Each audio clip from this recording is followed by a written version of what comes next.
So, our rat picker friend Sahib Alam has moved forward in life, and he's taken up a job in a tea stall. But he has lost the happiness, the carefree attitude towards life that he once enjoyed.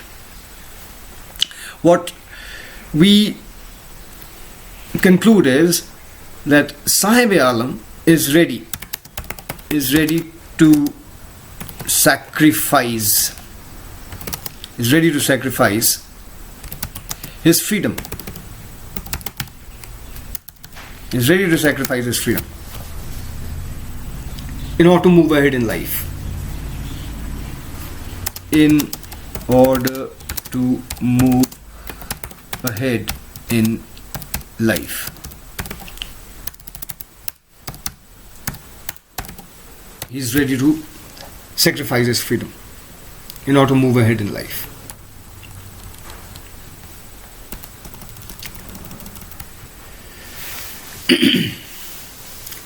And this is what brings us to the second account, which is that of Mukesh. He and his family, 4 generations,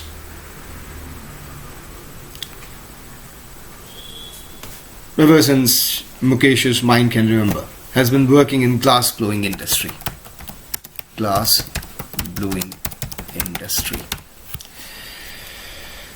And his family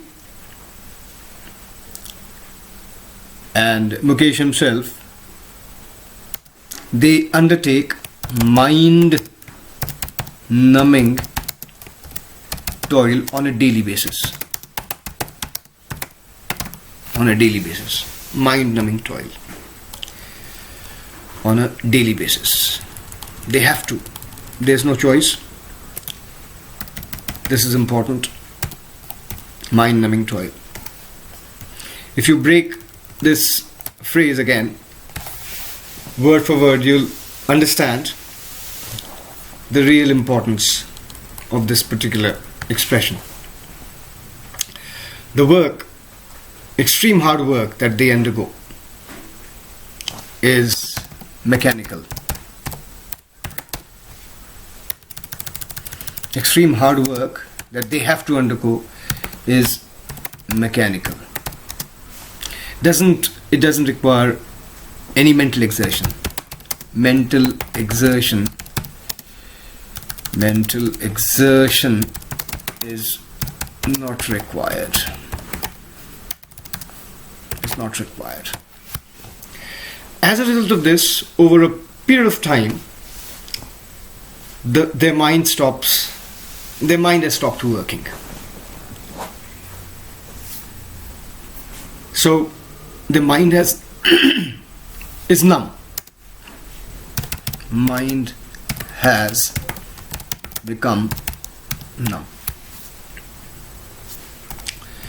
Mind has become numb. And mind has become numb owing to extreme hard work. Extreme hard work. Hence, the phrase mind numbing toils. Mind numbing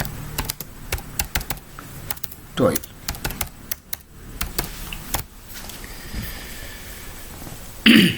And what is this extreme hard work which has resulted in a numbing of their mind is making of glass bangles, which the family has been making, you may put it across, since time immemorial, or for time immemorial, ever since my human mind can remember. And he has been doing this work with his family, which has been engaged in it since time immemorial. We get a glimpse. The author takes us to the locality where Mukesh lives with his family. He takes us through lanes and by lanes, and we reach Mukesh's hutment, which is in a dilapidated, damaged, extremely damaged and ramshackle condition.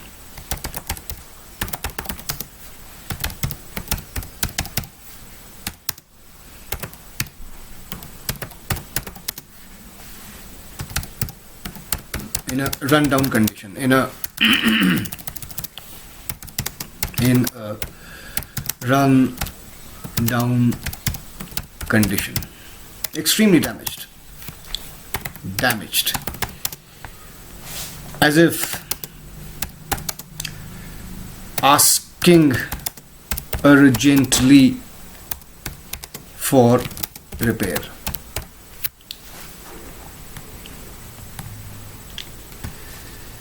As if asking urgently for repair.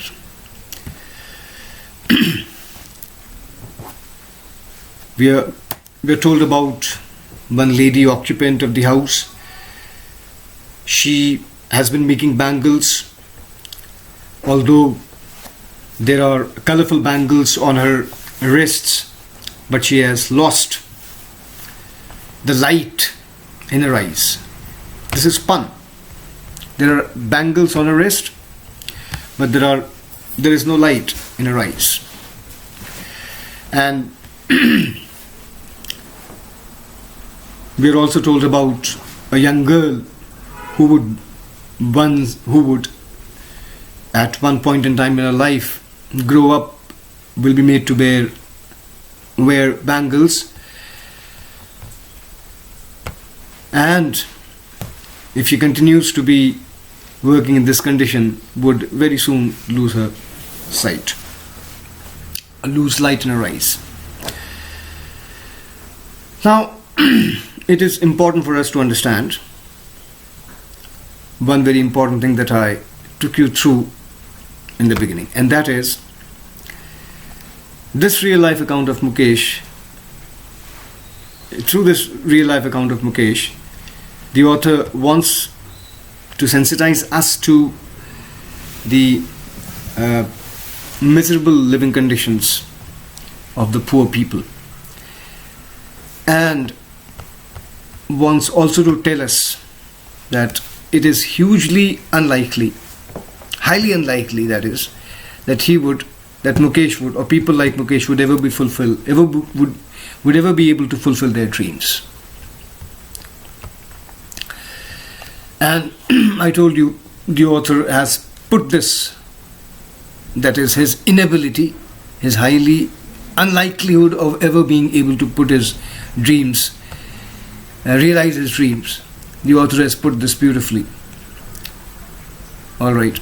And he says, in order to understand this, we need to understand the meaning of the word. In order to understand what author says, we need to understand the meaning of the word mirage. Now, any illusion, anything that seems to be there in front of our eyes but is actually not there is illusion, and mirage is an example of illusion. Anything that presents itself before our eyes but is actually not there is an illusion, and mirage is an example of an illusion. Mirage is a water pool in front of us, at a distance away from us, in front of us, in a desert on a hot summer noon, is an example of mirage, and we move towards it, it recedes further into the distance. So anything that exists, that seems to exist before our eyes but is actually not there, is mirage. Now, the author says, I do not remember the exact words, the author says that Mukesh's ability to be able to fulfill his dreams is like a mirage which looms in the dust-filled streets of Firozabad.